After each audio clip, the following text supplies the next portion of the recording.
ಮನ್ಯಾಗ ನಿಮ್ಮ ಊರ ಅಂಗಡಿ ಒಳದಾಗ ಹುಡುಗರು ಅಂಗಡಿ ಅದಾವು. ಆ ಅಂಗಡಿಯಾಗ ಏನು ಜೋತ್ ಬಿಟ್ಟಿರ್ತಾರ ವಿಮಲ್ ರೀ. ಇವು ಗುರುಗಳು ನಮ್ಮ ಜೋಳಿಗ್ಯಾಗ ಹಾಕಿರತ್ ಬಂದು ಅಡ್ಡಾಡಿ ಬಂದ್ರಲ್ಲ ಮೊನ್ನೆ ಒಬ್ಬರ ಅಂಗಡಿಯಾಗಾರ ಕಡಿಮೆ ಆಗ್ಯಾವ್ರಿ ಸರ್. ಆಗಿಲ್ಲ.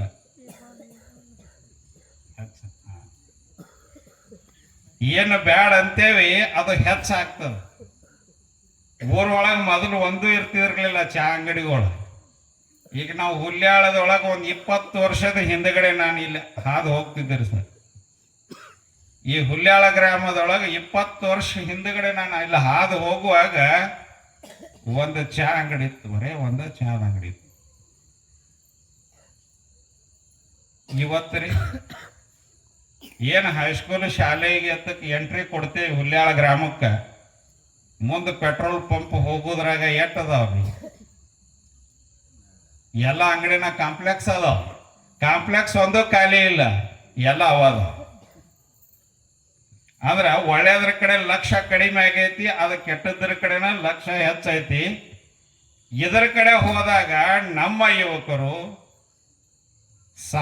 ಸ್ವಾಸ್ಥ್ಯ ಸಮಾಜ ನಿರ್ಮಾಣ ಮಾಡಲಿಕ್ಕೆ ಹೋಗಬೇಕು ಅಂದ್ರೆ ಹೋಗಲಿಕ್ಕೆ ಆಗೋದಿಲ್ಲ. ಅದು ಎಲ್ಲರೂ ಕೂಡಿ ಬ್ಯಾನ್ ಮಾಡಿದಾಗ ಮಾತ್ರ ಎಲ್ಲವೂ ಸ್ವಾಸ್ಥ್ಯ ಆಗ್ತದ.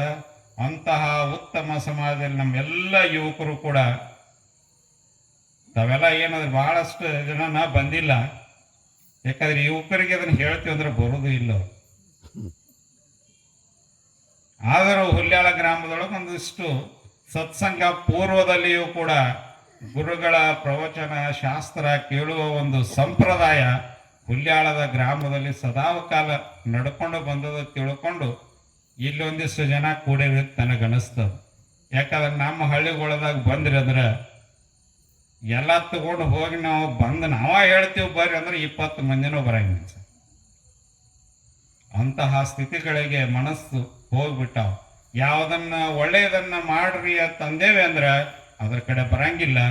ಅದನ್ನು ಬಿಟ್ಟು ನೀವು ಬೇರೆ ಏನೆಲ್ಲ ಕಾರ್ಯಕ್ರಮ ಮಾಡ್ರಿ ಅದರೊಳಗೆ ಎಲ್ಲರೂ ಹಾಜರಿ ಇರ್ತಾರೆ. ಇಂತಹ ಹಾಜರಿ ಇರೋದರಿಂದ ಮಾನವ ಜೀವನದ ಸಫಲತೆ ಆಗೋದಿಲ್ಲ. ಮಾನವ ಜನ್ಮಕ್ಕೆ ಬಂದ ಮೇಲೆ ಏನು ಸಫಲತೆ ಆಗ್ಬೇಕಾಗ್ಯದ, ಮಹಾತ್ಮರ ವಿಚಾರಧಾರೆಗಳನ್ನ ಬುದ್ಧಿಜಿಯವರು ಇಲ್ಲ ಅಂದ್ರೂ ಕೂಡ ಪುಸ್ತಕ ರೂಪದಲ್ಲಿ ಅವರ ವಿಚಾರಗಳು ಸಾಕಷ್ಟು ಅದಾವ. ಜೀವನದಲ್ಲಿ ಮೌಲ್ಯಯುತವಾಗಿರ್ತಕ್ಕಂಥ ಜೀವನವನ್ನು ಸಾಗಿಸಬೇಕಾಗಿತ್ತು ಅಂದ್ರ ಬುದ್ಧಿಜಿ ಅವರ ಒಂದೆರಡು ಮಾತುಗಳು ನಮ್ಮ ತಲೆಯೊಳಗೆ ಇಟ್ಟುಕೊಂಡು ಜೀವನ ಸಾಗಿಸಿಬಿಟ್ರೆ ನಮಗೆ ಮತ್ತೇನೂ ಬೇಕಾಗಿಲ್ಲ. ಯಾವೆಲ್ಲ ಶಾಸ್ತ್ರಗಳು ಬೇಡ, 63 ವಿದ್ಯೆಗಳೂ ಬೇಡ. ಬುದ್ಧಿಜಿ ಅವರ 2 ಮಾತುಗಳು ನಮ್ಮ ತಲೆಯೊಳಗೆ ಇದ್ದು ಬಿಟ್ರೆ ಉಳಿದದ್ದು ಏನು ಕಲಿಯೋದು ಬೇಡ, ಸಾಧನೆ ಮಾಡೋದು ಬೇಡ. ಉತ್ತಮ ಸಮಾಜವನ್ನು ನಿರ್ಮಾಣ ಮಾಡತಕ್ಕಂಥ ಉತ್ತಮ ಯುವಕರು ನಿರ್ಮಾಣ ಆಗಲಿಕ್ಕೆ ಸಾಧ್ಯ ಅದ ಅನ್ನತಕ್ಕಂಥ ಮಾತನ್ನ ಈ ಸಂದರ್ಭದಲ್ಲಿ ಹೇಳ್ತಾ, ಬುದ್ಧಿಜಿ ಅವರ ಮಾತುಗಳನ್ನ ನಾವು ಧ್ವನಿ ಸುರುಳಿ ಮುಖಾಂತರ ಆಗಲಿ ಪುಸ್ತಕದ ಮುಖಾಂತರ ಆಗಲಿ ಅವರ ವಿಚಾರಗಳನ್ನ ನಮ್ಮ ಅಂತರಂಗಕ್ಕೆ ಇಳಿಸಿಕೊಂಡು ಬಿಟ್ರೆ ನಮ್ಮ ಜೀವನ ಸಫಲತೆ ಆಗ್ತದೆ. ಅಂತಹ ಮಹಾತ್ಮರ ಪಾದ ಸ್ಪರ್ಶ ಇಟ್ಟ ಈ ನೆಲ ಪವಿತ್ರ ಕ್ಷೇತ್ರವಾಗಿ ಇಲ್ಲಿ ತಾವೆಲ್ಲರೂ ಶ್ರೀಮಠದ ಗುರುಗಳು ಕೂಡ ಸಾಕಷ್ಟು ಪ್ರಯತ್ನಗಳನ್ನು ಮಾಡಿ ನಾವೆಲ್ಲ ಜಮಖಂಡಿ ತಾಲೂಕಿನೊಳಗ ನಾವೆಲ್ಲ ಕಡೆ ಬಹಳಷ್ಟು ಮಠಾಧೀಶರು ಅದೀವಿ ಅಂದರೂ ಕೂಡ ಯಾರು ಜನ ಕರೆದ್ರು ಬರಂಗಿಲ್ಲ. ಆದರೂ ಮಹಾತ್ಮರು ಇಲ್ಲಿ ಹುಲ್ಯಾಳದ ನಿಮ್ಮ ಶ್ರೀಮಠದ ಗುರುಗಳು ಏನೇ ಪ್ರಯತ್ನ ಮಾಡಿ ಯುವಕರನ್ನ ಹಿರಿಯರನ್ನ ಕರೆಸೋದು ಸತ್ಸಂಗ ಮಾಡೋದು ಸದಾಕಾಲ ಅಲ್ಲಿ ಶ್ರಮಿಸಿ ಅವರ ಶ್ರಮದ ಫಲವಾಗಿ ತಾವೆಲ್ಲ ಇಲ್ಲಿ ಬಂದಿದ್ದೀರಿ.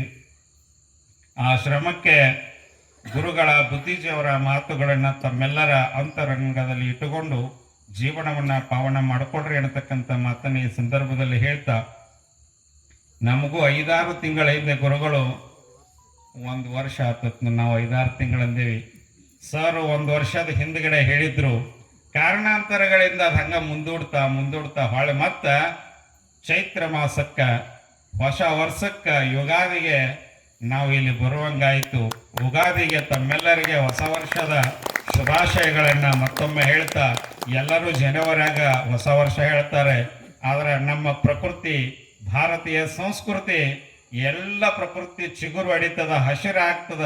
ಇದು ಹೊಸ ಸಂಸ್ಕೃತಿ, ಹಳೆ ಬೇರು ಹೊಸ ಚಿಗುರು, ಇದು ಯುಗಾದಿಯ ಸೊಬಗು ಅನ್ನುವಂಥ ರೀತಿಯೊಳಗೆ ಹೊಸ ವರ್ಷದೊಳಗೆ ತಾವೆಲ್ಲ ಕಷ್ಟ ನಷ್ಟ ಸುಖ ದುಃಖಗಳು ಸಮ್ಮಿಲ್ಲದ ಎರಡೂ ಸಮನಾಗಿದ್ದರೂ ಕೂಡ ಆ ದುಃಖವನ್ನು ಎದುರಿಸುವ ಸಾಮರ್ಥ್ಯವನ್ನ ಆ ಭಗವಂತ ನಡೆದಾಡುವ ದೇವರ ಬುದ್ಧಿಯವರು ನಮಗೆ ಕೊಡಲಿ. ಒಳ್ಳೆಯ ವಿಚಾರ ಮಾಡುವಂಥ ಸದ್ಬುದ್ಧಿಯನ್ನು ಕೂಡ ಅವರೇ ಕೊಡಬೇಕು.